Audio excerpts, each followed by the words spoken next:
পাগলা নদীর মধ্যে বৈশা বালিতে, নদীর চরে বৈশা বালিতে আঁকা কি করতেছে? কিসে বলেন? বালিতে। এখন জুবাইদা আর হারুনুর রশিদ দুইজন স্বামী স্ত্রী হাঁটতে বের হইছে। বাহলুলকে জিজ্ঞাসা করতেছে, বাহলুল কি করো? কয় জান্নাত বানাই। জুবাইদা গিয়ে দাঁড়াইছে। জুবাইদা বলতেছে ঠিক আছে বেসপা? কয় বেসপা। কয় কত? কয় 1 দিরহাম। কয় দিরহাম? কথা কয় না, কয় দিরহাম? 1 দিরহাম। জুবাইদা বলতেছে ঠিক আছে নাও 1 দিরহাম নাও, দিয়ে দিস। দিয়ে দেওয়ার পরে হারুনুর রশিদ বলতেছে কি পাগলের সাথে কি মস্করা করো, কি কথাবার্তা বলো? তো জুবাইদা 1 দিরহাম দিয়ে চলে আসছে। আর রাত্রেবেলা দুইজন ঘুমায়। খলিফা হারুনুর রশিদ স্বপ্নের মধ্যে দেখতেছে হাসরের ময়দান কায়েম হয়ে গেছে। জান্নাতের মধ্যে আল্লাহু আকবার সুন্দর একটা অলংকার পূর্ণ সুন্দর জ্বালা বাড়ি দেখা যায়। বাড়ি গিয়ে দেখতেছে এই বাড়িটার মধ্যে এরকম ভাবে তালা লাগানো, আর ওই বাড়িটা হযরতে জুবাইদার বাড়ির দরজার সামনে হযরতে জুবাইদার নাম লেখা। জোরে কোন সুবহানাল্লাহ। হারুনুর রশিদ ঢোকার জন্য যখন গেছে বলতেছে হারুনুর রশিদ এই বাড়ি তোমার না? গতদিন সকালবেলা এই বাড়িটা জুবাইদা কেরায় কইরা ফেলাইছে। এখন পরের দিন আবার ওই বাকলুলের একই অবস্থার মধ্যে দেখা। এখন হারুনুর রশিদ কয় যে বাকলুল আজকে কি জান্নাত বেচবা না? হয় বেচমু। তাহলে আজকে জান্নাত বেচবা কয় দিরহাম? কয় আজকে জান্নাত কিনতে হইলে এইরকম ভাবে তোমার যে রাজ্য আছে এই রাজ্যের অর্ধেক আমারে দিয়ে দেওয়া লাগবে। কয় ব্যাপার কি? গতদিন 1 দিরহামে বেচলা, আজকে রাজ্যের অর্ধেক কেন? কয় কে তুমি জান্নাত স্বপ্নের মধ্যে দেইখা লোভ লাইগা তারপরে আসছে, এজন্য দামও বাইরে গেছে। 1 বার সালাম দেয়, 2 বার সালাম দেয়, 3 বার সালাম দেয়, ঘর থেকে কোনো আওয়াজ নাই।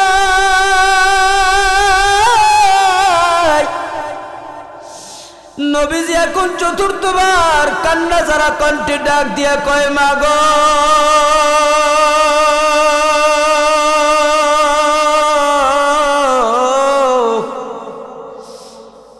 ও মা কি অন্যায় করলাম গো মা, কেন দরজা খুলতেছো না?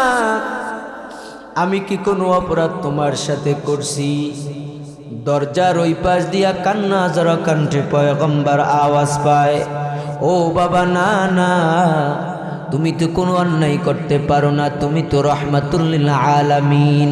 জোরে কোন সুবহানাল্লাহ। ও বাবা আমি যে দরজাটা খুইলা তোমার সামনে যে দাঁড়াবো এই পর্যাপ্ত পরিমাণে বস্ত্র বা কাপড় আমার পরিধানে নাই। কার অবস্থা? নবীজির মেয়ের অবস্থা, যাকে আল্লাহ পাক আল্লাহর পরে যার স্থান। কি কথা বলেন ঠিক কিনা? এত কষ্ট নবী কেন করছে জানেন? একমাত্র আমাদের জন্য। কাদের জন্য বলেন? আমাদের জন্য। নবীজি দুনিয়াবি ভোগবিলাসী নাই নাই, আল্লাহ আপনি যা কিছু দেন আমার উম্মতরে দিয়ে দিয়েন। জোরে কোন সুবহানাল্লাহ। হাসরের মধ্যে আসছে, হাসরের ময়দান কিতাবের মধ্যে আসছে, হাসরের ময়দানের মধ্যে আল্লাহর হাবিব সাল্লাল্লাহু আলাইহি ওয়াসাল্লাম যখন দেখবে যে তার উম্মতদেরকে জাহান্নামে নিয়ে যাওয়া হইতেছে, পাখি যেমন সুমাইরা তার বাচ্চাদেরকে এরকম ডানা মেইলা হেফাজত করে, ঠিক তেমনি ভাবে আল্লাহর হাবিবও গিয়া তার উম্মতদেরকে সেই রকম হেফাজত কইরা জান্নাতের মধ্যে নিয়ে যাইবে। জোরে কোন সুবহানাল্লাহ। আমাদের জন্য। সবর কারে কয় দেখে। ফাতেমা যখন এই কথা বলল, আমার নবী কাদের মধ্যে বাড়তি একটা কাপড় ছিল বা চাদর ছিল, এই চাদরটা দিয়া আল্লাহর হাবিব অন্য একটা ফাঁকা দিয়া চাদরটা দিলেন। ফাতেমা রাদিয়াল্লাহু তাআলা আনহা চাদরটা পেঁচাইয়া নবীজির সামনে আসলেন। দেখবেন কোন মেয়ের বাড়িতে যখন বাবা যায়, অর্থাৎ মেয়ের শ্বশুর বাড়িতে, মেয়ে আবেগ আপ্লুত হইয়া পড়ে। কথা বলেন ঠিক কিনা? আল্লাহর নবী অনেকদিন পর সফর থেকে আসলেন, ফাতেমার চেহারার দিকে তাকায়া নবী বলে, মাগো এত কেন শুকনা তোমারে দেখা যায়? কয়দিন পর্যন্ত খাবার খাও না? কয়দিন পর্যন্ত তুমি খাবার পাও নাই? কি ব্যাপার, তোমার কেন এত শুকনা দেখা যায়? ফাতেমা রাদিয়াল্লাহু তাআলা আনহা কান্না জড়া কণ্ঠে ডাক দিয়া কয়, বাবা আমি দিনের পর দিন না খাইতে খাইতে যদি মারাও যাই, আমার আফসোস নাই, আফসোস নাই। আজকে 3 দিন হইয়া গেল আমার বুকের দন, আদরের দুলাল হযরতে হাসান হযরতে হুসাইন 3 দিন পর্যন্ত না খাওয়া। আল্লাহর নবী ছোট বাচ্চাদের মতন কান্দে, ফাতেমাও কান্দে। নবী বলে, মাগো ওরা এখন কোথায়, কোন জায়গায়? ফাতেমা রাদিয়াল্লাহু তাআলা আনহা ডাক দিয়া কয়, বাবা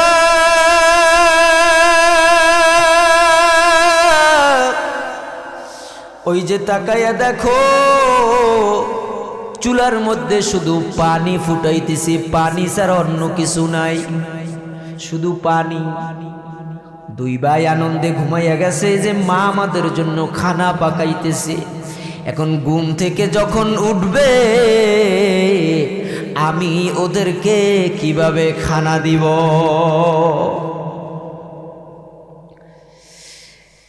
এ যুবক ভাই, পর্দার আড়ালের মা বোনেরা, দিলের কানটা লাগাও। তুমিও কেমন চলো? তোমার শোকেসের মধ্যে শাড়ি কাপড় খাবারের অভাব নাই। আজকে প্রতিবাসী তোমার বাড়ির পাশে গরিব, হয়তোবা না খাওয়া অনেক সময় থাকে, ছোট্ট একটা বাচ্চা যায়, তুমি বাড়িতে ভালো ভালো খাবার আইনা খাও, তাদেরকে একটু দাও না? কাল হাসরের ময়দানের মধ্যে আল্লাহর হাসান হুসাইন কান্দে আর কয়, নাতি হাসান হুসাইন কান্দে আর কয়, না না আজকে 2 ভাইয়ের কোনো বিচার না, 2 ভাইয়ের কোনো বিচার না। আজকে তোমার বিচারকের আসনে দাঁড় করায়া, তোমার মেয়ের আসামির কাঠগড়ায় দাঁড় করায়া তোমার মেয়ের নামে বিচার দিতে চাই। বলো না না তুমি তোমার মেয়ের বিচার করবানি? নবীজি বলতেছে, নানা ভাইরা, অবশ্যই আমি আমার মেয়ের বিচার করব, কারণ দুনিয়ার জমিনের মধ্যে আমি হইলাম সর্বশ্রেষ্ঠ ইনসাফকার। সূরা কান সুবহানাল্লাহ। হাসান হুসাইন বলতেছে, নানারা বল আমার মেয়ের অপরাধ কি? তোদের সাথে কি এমন অপরাধ করছি? হাসান হুসাইন ডাক দিয়ে কয়, না তোমার মেয়ের অপরাধ হইল এইটাই, আজকে 3 দিন হইয়া গেল তোমার মেয়ে আমাদেরকে কেন খানা দেয় না? নবীজি ছোট বাচ্চাদের মতন কান্দে আর বলে, নাতিরা না, যেই বিচার দেশে এই বিচার আর করা যাবে না, এই বিচার আমার দ্বারা করা সম্ভব না। এখন হাসান হুসাইন বলে, দেখছো নিজের মেয়ে বলে বিচার করতে পারলো না। আমার নবী সাল্লাল্লাহু আলাইহি ওয়াসাল্লাম বিচারের আসে এরকম ভাবে বিচারকের কাঠগড়ায় দাঁড়ায় হাসান হুসাইনকে বলতেছে, নাতিরা বলো কি আমি বিচার করবো? কেমনে তাকায়া দেখ। নবীজি নিজের পেটের থেকে চাদরটা সরায়া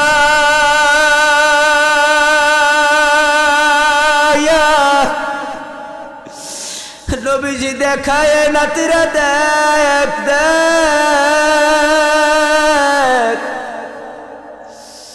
তোর নানা কেমনে বিচার করবে? নবীজি দেখায়, নাতিরা দেখ আমি তোদের নানা, আমি আজকে 7 দিন পর্যন্ত খাবার না পাইয়া 7টা পাথর পেটের সাথে বাঁধছি।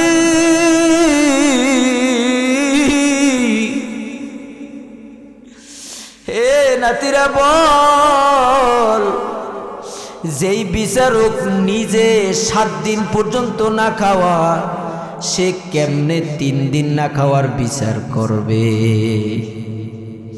আল্লাহর নবী ওখান থেকে চলে গেলেন। আল্লাহু আকবার, যে দেখে একটু কোনো জায়গা খানার আঞ্জাম করা যায় কিনা।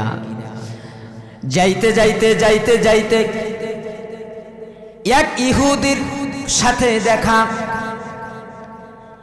ইহুদি কি বলতেছে, দেখতেছে ইহুদি কূপ থেকে পানি উঠাইতেছে। আল্লাহর নবী বললেন, ওই ইহুদি, আমাকে কোনো একটা কাজ দেওয়া যায় কিনা তুমি দেখো, আমি সংক্ষেপে বলতেছি।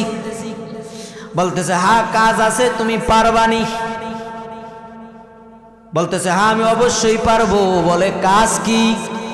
বলে, কাজ হইল এই কূপ থেকে পানি উঠাইতে হবে। বলতেছে, ঠিক আছে আমি পারবো। বলে, ভালো কইরা বুঝা লইও। বলে, দেবা কি? বলে, এক এক বালতিতে তোমাকে এইরকম ভাবে, আল্লাহু আকবার, কোন রাওয়াতের মধ্যে 3টা আসছে, কোন রাওয়াতের মধ্যে 5টা আসছে। বলতেছে, তোমাকে 3টা বা 5টা কইরা খেজুর দেওয়া হবে। আল্লাহর নবী সাল্লাল্লাহু আলাইহি ওয়াসাল্লাম কূপ থেকে পানি উঠানো শুরু করলেন। 1 বালতি, 2 বালতি, 3 বালতি, 4 বালতি, এরকম করতে করতে 9 বালতি হয়ে গেছে। কয় বালতি? মনোযোগ আছে তো? কি কথা শুনতেছেন আমার? কয় বালতি হয়েছে? 9 বালতি। 9 বালতি হওয়ার পরে বালতির রশি একটু নরম হয়ে গেছে। নরম হইয়া বালতিটা কূপের মধ্যে পইড়ে গেছে।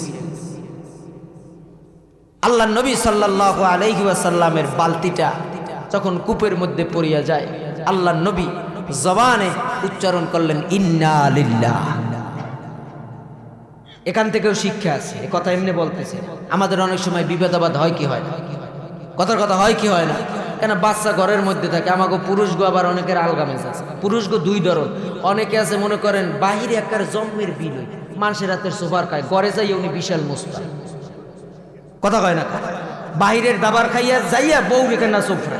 কথা আমি হরছি কি? কয় বেড়া কথা কবি না। তোরাও তালাক দেবো, তোর মায়েরও তালাক দেবো, তোর দাদিরও তালাক দেবো। কি কথা কয় না? এমন পুরুষ আছে না নাই? জোরে বলেন, আছে না নাই? এইসব বদমেজাজি বাদ দিতে হবে। বিপদ হইছে, মুসলমানের জবান দিয়ে আওয়াজ হবে, ইন্না লিল্লাহ। কি কথা বলেন, ঠিক কি না? এই খেয়াল রাখো না, অমুক করো না, তমুক করো না। তাহলে আপনি যদি বলেন, সেও তো বলবে। কি কথা বলেন, ঠিক কি না? সবর করতে হবে। মুসলমানের জবান দিয়ে বিপদ হইছে, সাথে সাথে জবান থেকে উচ্চারণ হবে ইন্না লিল্লাহ। আল্লাহর হাবিব যখন ইন্না লিল্লাহ বললেন, ইহুদি দৌড়ে আসছে। কি হয়েছে? বলতেছে, বালতিটা কূপের মধ্যে পড়িয়ে গেছে। এই কথা বলতে দেরি, ইহুদির গালিগালাস নবীকে শুরু করতে দেরি নেই। জোরে কর নাউজুবিল্লাহ। এই বর্তমান সময়ে কিন্তু আল্লাহর হাবিবকে নিয়ে অনেক নাস্তিক মুরতাদরা কটূক্তি করে। কথা কয় না, আছে না নাই? একটু জোরে বলেন, আছে না নাই? এই আমাদের স্বরূপকারীতে কয়েকদিন আগে আরামকাঠির এক শিক্ষক মহিলা, সে আল্লাহর নবীকে নিয়ে কটূক্তি করছে।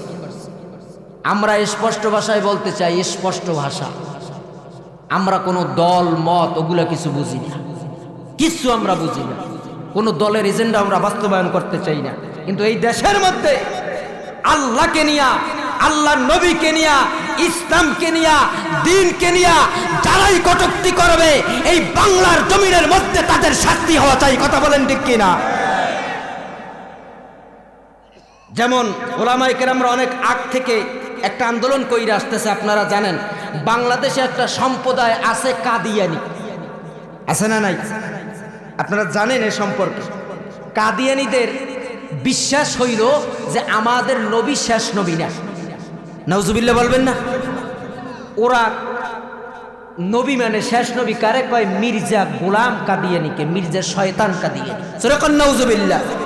এই কাদিয়ানিদেরকে এই বাংলার জমিনের মধ্যে অমুসলিম ঘোষণা করতে হবে। কথা বলেন ঠিক কিনা? আল্লাহর নবীদের দুশ্মনদের, দ্বীনের দুশ্মনদের এই বাংলার জমিনে কোনো ছাড় হবে না। কথা বলেন ঠিক কিনা? আমরা ইসলামের পক্ষে, দ্বীনের পক্ষে মুসলমানরা আছে না নাই? একটু জোরে বলেন আছে না নাই? মুসলমান বাবাজিরা আমার কথা মনে আছে? ইহুদির কথা মনে আছে? ইহুদি গালিগালাজ শুরু করছে। আল্লাহর হাবিব ডাক দিয়া কয়, ও নবী আমার, আল্লাহর হাবিব সাল্লাল্লাহু আলাইহি ওয়াসাল্লাম বলতেছে, ইহুদি ভাই আমার, তুমি গালিগালাজ কেন করো? তোমার বালতির রশিটা নরম হইয়া গেছে, এই জন্য হয়তো বা সিরা পইরা গেছে। কিন্তু কে কার কথা শুনে পয়গম্বরকে গালিগালাজ আরম্ভ করা শুরু করছে? নবীজির সাথে নবীজির এরকম ভাবে পালিত আল্লাহু আকবার অর্থাৎ খাদেম ওনার হযরতে আনাস রাদিয়াল্লাহু তাআলা আনহু ছিলেন। আনাস শুধু দাঁত কামড়ায় আর কয় নবী হুকুম দেন একটু। আল্লাহর হাবিব বলছে আনাস না, এই যে মুষ্টি হাসি দিয়েছে আনাস, খবরদার দেখ পানে একে কিছু বলা লাগবে না, এ নিজেই আমাদের কাছে যাবে। জোরে কোন সুবহানাল্লাহ, একটু জোরে বলেন সুবহানাল্লাহ। খেলা কার? জোরে বলেন। হযরত আনাস কিছু বললেন না। এমন সময় ইহুদি আর ধৈর্যহারা হইয়া গেলেন। আল্লাহর হাবিব সাল্লাল্লাহু আলাইহি ওয়াসাল্লামকে বলতেছে যে বালতি পইরা গেছে, ঠিক আছে, বালতি না দিয়ে তুই যাইতে পারবি না। নাউজুবিল্লাহ বলেন, জোরে বলেন নাউজুবিল্লাহ। আল্লাহর হাবিব বলতেছে, তখনও তো ইহুদি বুঝে নাই যে আমি কার সাথে বেয়াদবি করতেছি। আল্লাহর হাবিবকে এক পর্যায়ে ইহুদি একটা চর মাইরা ফেলাইছে। আঘাত যখন করছে তখন আল্লাহর হাবিব কিছু বলে বলতেছে, বালতি যদি না দিয়ে যাও তোমারে কিন্তু পরকালে ধরবো। এই কথা যখন কইছে আল্লাহর হাবিব বলতেছে, আনাস আর তো সহ্য করা যায় না, দাঁড়াও। আল্লাহর হাবিব বলতে, ঠিক আছে, তোমার বালতি দিয়ে যাইতেছি। আমার যে কয় বালতি পানি কূপ থেকে উঠাইছি সেই কয় বালতির পাওনা আমাকে দিয়ে দেস। আল্লাহর হাবিব কূপের পাশে গিয়া চোখ থেকে দাঁড় দাঁড় করে পানি যখন পড়তেছে, এক ফোঁটা পানি যখন কূপের মধ্যে পড়ছে গো, ইহুদি তাকাইয়া দেখে বালতি সহ কূপের পানি উপরে উঠে গেছে। এখন আল্লাহর হাবিব তো এটা তোর বালতি দাও, বালতি দিয়ে আল্লাহর হাবিব চলে গেছে। ইহুদির ওইটা মেজরিটিতে আসছে, আমি করলাম কি, কার সাথে কি করছি। ইহুদি তো আল্লাহর হাবিবকে চেনে, ঘরে গেছে গিয়া বলতেছে, স্ত্রী আজকে একটা অলৌকিক ঘটনা। কি হয়েছে? যেরকম এক ব্যক্তি সে কূপ থেকে পানি উঠাইতে উঠাইতে তার হাত থেকে বালতি দড়িটা ছিঁড়া বালতি কূপের মধ্যে পইরা গেছে। এক সময় আমি তারে গালিগালাজ কইরা একটা তাকে আঘাতও করছি। আঘাত করার পরে আমি তাকাইয়ে দেখলাম সে কূপের পাশে যখন গেছে, আমি তাকাইয়ে দেখতেছি যে কূপের পানি বালতি সহ উপরে উঠতেছে। সুবহানাল্লাহ বাড়ি যেই কইলেন। আল্লাহর হাবিব চলে আসলেন। ইহুদি স্ত্রীকে এই কথা বলার পরে ইহুদির স্ত্রী সে বলে, স্বামী আমার, লোকটাকে দেখতে কেমন? কয়, লোকটার চেহারার মধ্যে একটা নূরের আলো দেখা যায়, লোকটার চেহারাটা হাস্যোজ্জ্বল দেখা যায়, লোকটার চেহারাটা বড় ভালো দেখা যায়। আল্লাহর হাবিব বললেন, আল্লাহর হাবিব সাল্লাল্লাহু আলাইহি ওয়াসাল্লাম সম্পর্কে যখন এই কথা যখন শুনাইলেন, ইহুদির ওই স্ত্রীর বাবার বাড়ি ছিল মদিনায়। ইহুদি আল্লাহু আকবার নবীকে চেনে না, কিন্তু ইহুদির স্ত্রী নবীকে চেনে। জোরে কোন সুবহানাল্লাহ। ইহুদির স্ত্রী ডাক দিয়া কয়, বদমাশ, কার সাথে বেয়াদবি করছো জানোনি? এগুলো রাহমাতুল লিল আলামিন। যদি দুনিয়ার জমিনে বাঁচতে যদি চাও, পরকাল জিন্দেগি দিতে চাও, তাড়াতাড়ি গিয়া আল্লাহর নবীর কাছে মাপ চাও। আনাসের কিন্তু ওই সময় মানা করছিল, কথা মনে আছে? এটা কিন্তু মূল পয়েন্ট। ইহুদি এখন তার দিলের মধ্যে ধাক্কা এসে গেছে। যেই হাত দিয়া আমি সরকারে দো আলমের গায়ে আঘাত করছি, ওই হাত আমি আর সঙ্গে রাখবো না। ইহুদি ঘর থেকে তরবারিটা আইনা এক কোপে তার হাতটা কাইতে পারিস। স্ত্রী ডাক দিয়ে কয়, হাত কাটলে হবে কি? হাতের তো দোষ না, দোষ তোমার। কথা কয় না, দোষ কার? জোরে বলেন, দোষ কার? কয়, দোষ তো তোমার, হাতের তো দোষ না, দোষ তোমার। তাড়াতাড়ি গিয়া মাপ চাও। আল্লাহ, আমি কি গেলে আল্লাহর হাবিব আমারে মাফ করবে? বলে, অবশ্যই মাফ করবে। ইহুদি আল্লাহ আল্লাহ কাটা হাত সহ আল্লাহর নবীর দরবারে চলিয়া যায়। এখন ইহুদি যখনই ঢুকতেছে, আল্লাহর হাবিব হযরত আনাসের দিকে তাকাইয়া আল্লাহর হাবিব মুস্কি মুস্কি হাসে।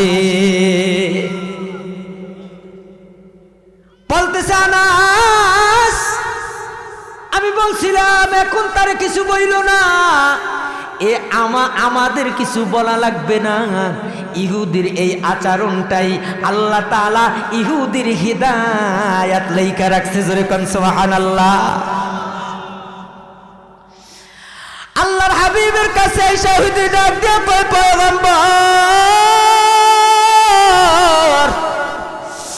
ও পয়গম্বর, বুঝি নাই আপনার সাথে বেয়াদবি কইরা ফেলাইছি, আপনি আমারে মাফ করিয়া দেন। যে বেয়াদবি করছি আমার কি মাপ পাবার বা মাপ হবার কোনো সুযোগ আছে? পয়গম্বর বলতেছি, ইহুদি, মাপ যদি পাইতে হয়, মাপ যদি চাইতে হয়, আল্লাহর কাছে চাও, আর দেরি করিও না। তুমি আমার সাথে পড়িয়া নাও, লা ইলাহা ইল্লাল্লাহু মুহাম্মাদুর রাসূলুল্লাহ। জোরে কোন সাল্লাল্লাহু আলাইহি ওয়াসাল্লাম। ইহুদি বলতেছে যে, হুজুর, আমার গুনাহ মাফ হইছে কিনা সন্দেহ আছে। আল্লাহর হাবিব জানায় দেয়, ও ইহুদি, সন্দেহ করিও না, সন্দেহ কইরা লাভ নাই। যখন কোন বান্দা কালিমা পয়রা মুসলমান হয়, আল্লাহ তাআলা তার বিগত দিনের সমস্ত গুনাহ খাতা মাফ করিয়া দেয়। এখন বলতেছে, হুজুর, আমার কাটা হাতের হবে কি? সুবহানাল্লাহ বলবেন। হুজুর, আমার কাটা হাতের হবে কি? পয়গম্বর বলতেছি, ইহুদি, দেরি করিও না, কাটা হাত তাড়াতাড়ি নিয়ে আসো। পয়গম্বর কাটা হাতটা কাটা জায়গার মধ্যে লাগাইয়া পয়গম্বরের থুথু মোবারক বাহির করিয়া ওই স্থানের মধ্যে যখন মালিশ করিয়া দেয়, ইহুদিকে বলতেছে, ইহুদি, এখন হাতটা নাড়া দাও। বলতেছে, কেমন বোঝো? কয়, হুজুর, আমার হাত যে কাটা ছিল এইটা আমার মনেই হয় না। তাইলে সবরকারী আল্লাহ পাক এজন্য 5 নম্বরে গুনাহগুনের কথা বলেছেন। আল্লাহ তাআলা সবরকারী। আমি আমার আলোচনার সামনের দিকে আগাবো না। আমি যে হাদিসে কারিমা তেলাওয়াত করেছি, এখন অনেকের মনে প্রশ্ন, হুজুর, আল্লাহর হাবিব যেইভাবে সবর করছেন, যেইভাবে শিখাইয়া গেছেন, সাহাবায়ে কেরামরা যেইভাবে করছেন, এখন তারা তো নাই, আমরা কিভাবে শিখব? প্রশ্ন আছে না নাই? কথা বুঝেন নাই মনে হয়। সাহাবায়ে কেরামরা শিখছে আল্লাহর হাবিবকে দেখে, আর সাহাবায়ে কেরামদেরকে দেখে শিখছে তাবেঈনরা। এখন আমরা শিখবো কিভাবে? কি বোঝার দরকার আছে না নাই? আল্লাহর হাবিব সাল্লাল্লাহু আলাইহি ওয়াসাল্লাম বলে, ও উম্মত, টেনশন নাই, আমি দুনিয়ার জমিন থেকে যাওয়ার আগে এই দুনিয়ার জমিনের মধ্যে আমার ওয়ারিস বানাইয়া দিয়ে গেলাম একদল।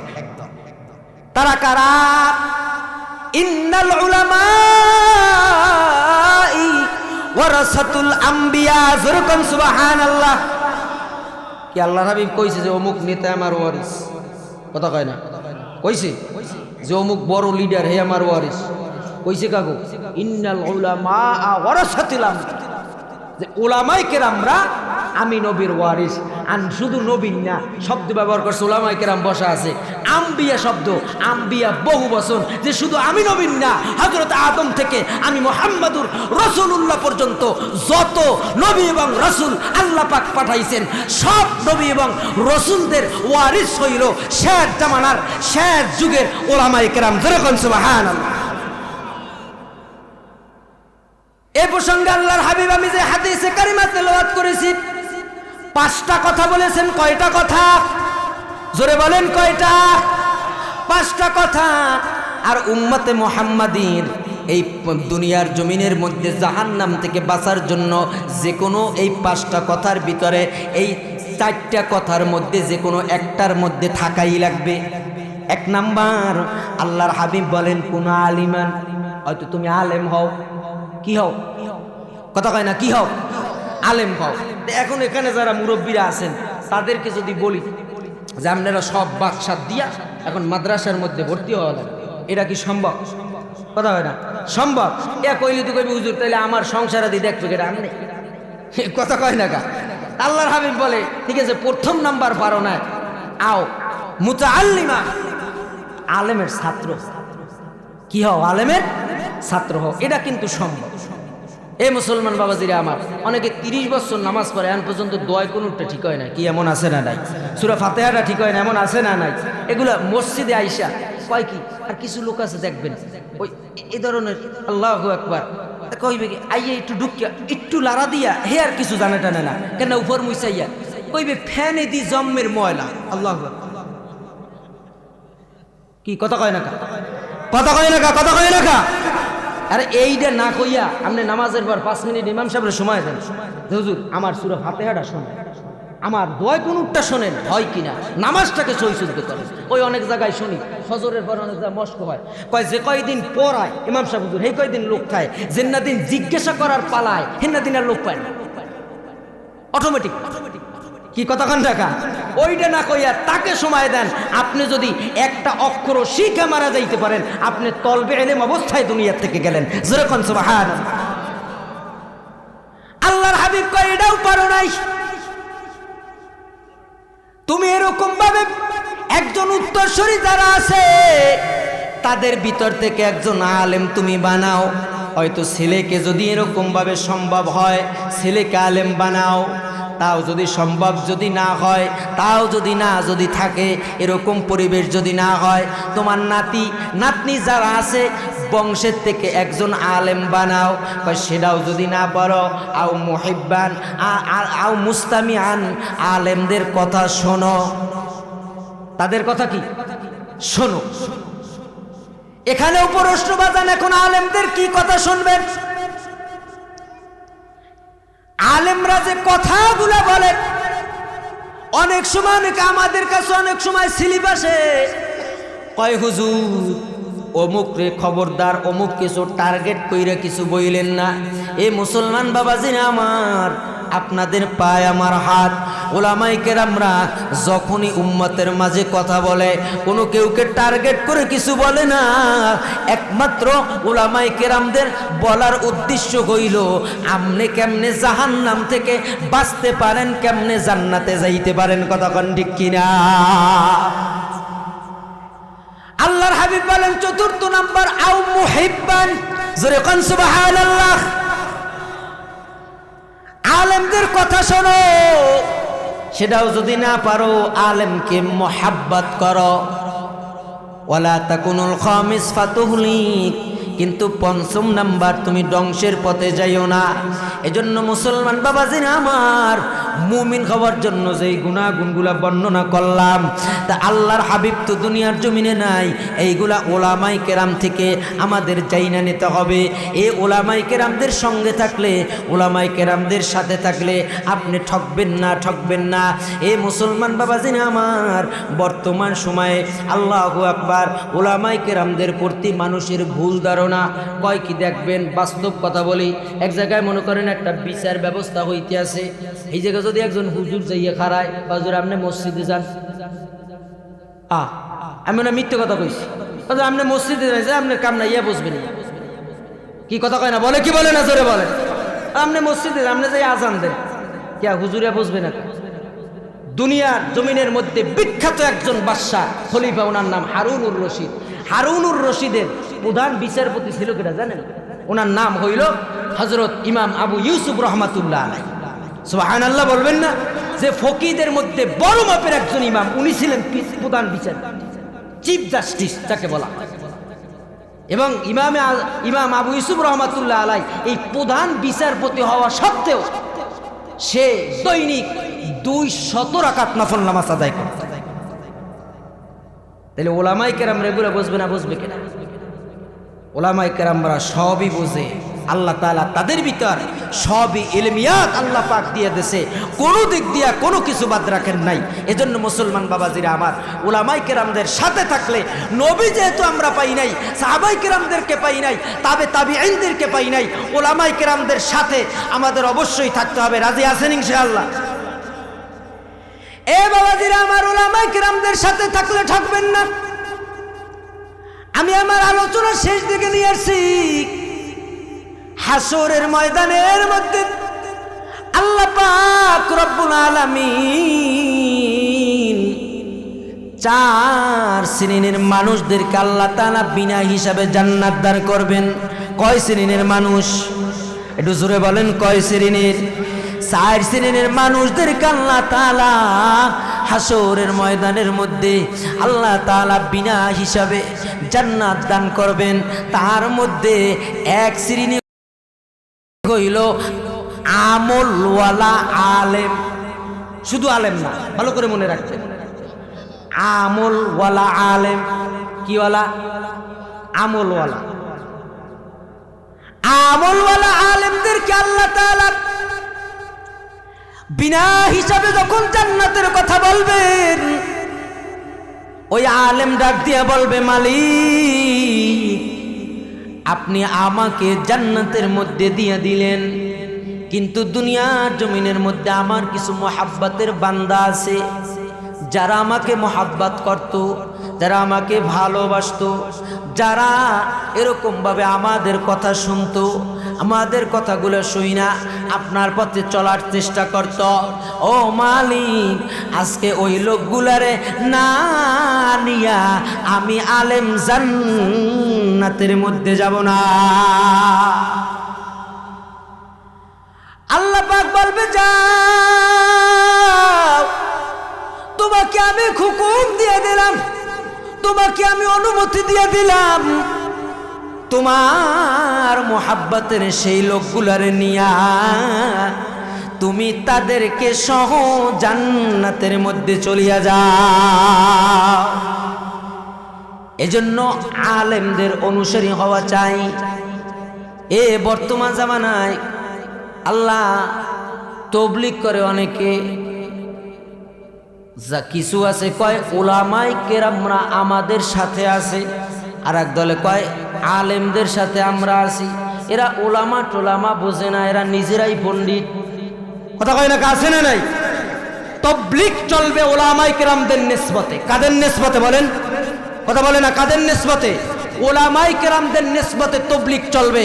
ওলামায়ে কেরামদের নিসবত ছাড়া আমরা কোনো তবলিগ বুঝি না। কথা বলেন ঠিক কিনা? সূরা ফাতিহা শুদ্ধ না, ইমিয়া তবলিগ করতে আসছে। ওলামায়ে কেরামদের নিসবতে দাওয়াত তবলিগ চলবে। আল্লাহ পাক রব্বুল আলামিন, হুজুরে আসছে,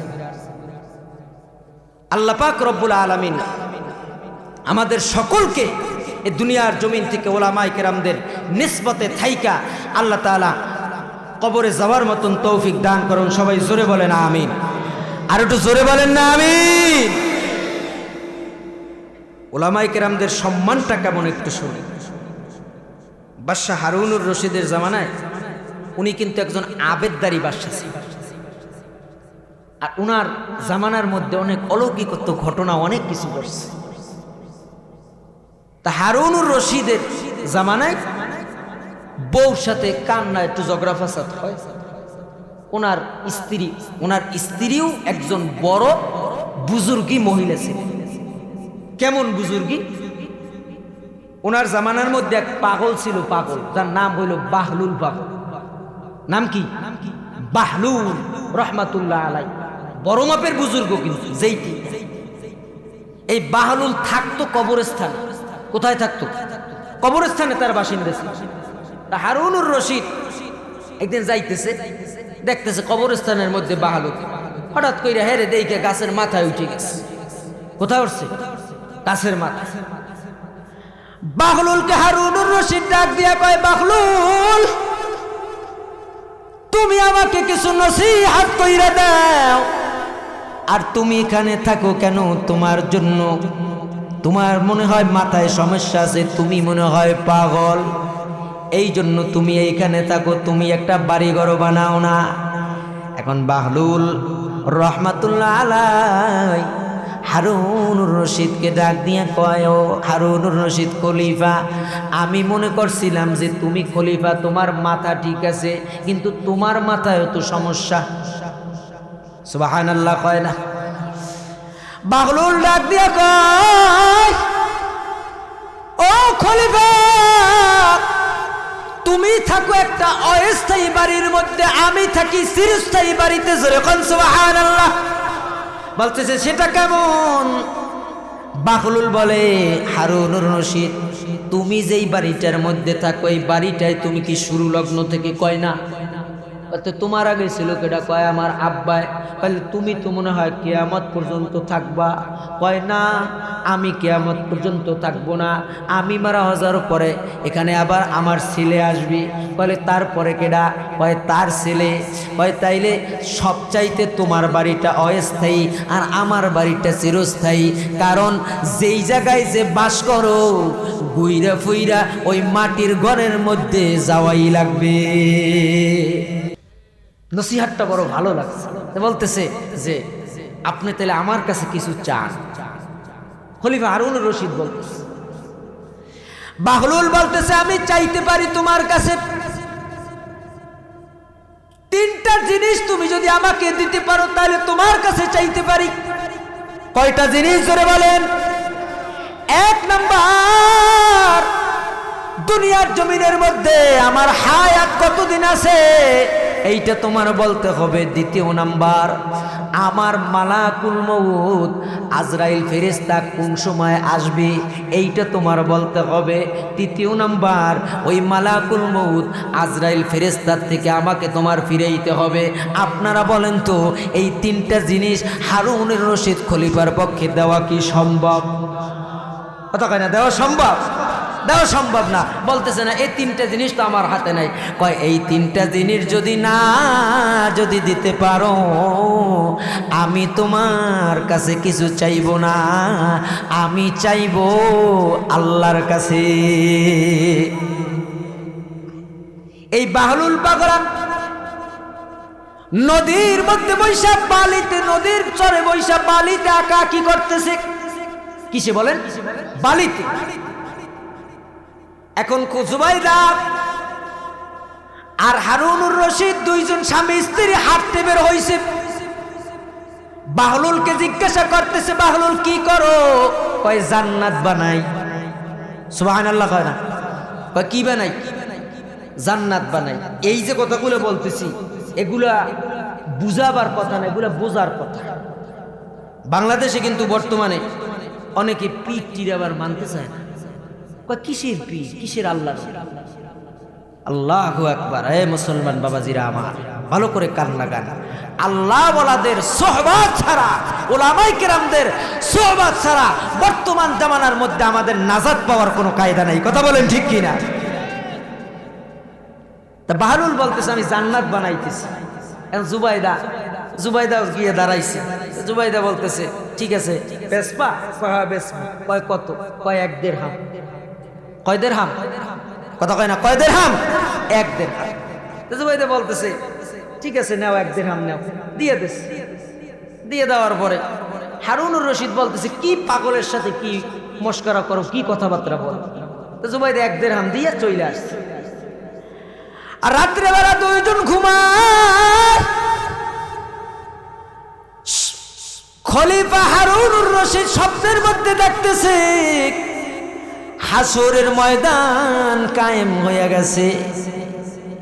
জান্নাতের মধ্যে আল্লাহু আকবার। সুন্দর একটা অলংকার পূর্ণ সৌন্দর্য আলা বাড়ি দেখা যায়। বাড়ি